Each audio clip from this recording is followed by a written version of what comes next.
চাঁপাইনবাবগঞ্জের নাচুল উপজেলায় auto van চালক রাজু আহমেদ হত্যাকাণ্ডের রহস্য উদ্ঘাটন করেছে জেলা পুলিশ। ঘটনায় সরাসরি জড়িত দুজনকে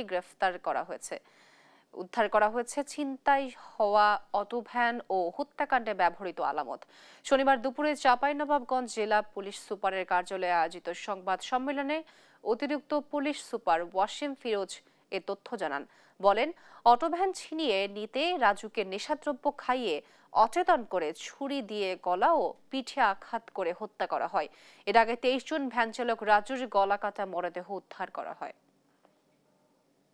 মধু যে নিজে হত্যা করেছে তাকে গ্রেপ্তার করা হয়েছে, ছুরি উদ্ধার করা হয়েছে, ভিকটিমের মোবাইল উদ্ধার করা হয়েছে এবং যে ন্যাকড়া দিয়ে সে ভ্যান মুছেছে, রক্ত পরিষ্কার করেছে, সেটি উদ্ধার করা হয়েছে। চোরাই ভ্যান কেনা বেচার সঙ্গে জড়িত তাদের দুইজনকে গ্রেপ্তার করা হয়েছে এবং 3টি ভ্যান মানে চার্জার ভ্যান তাদের বসতবাড়ির আঙিনা থেকে উদ্ধার করা হয়েছে।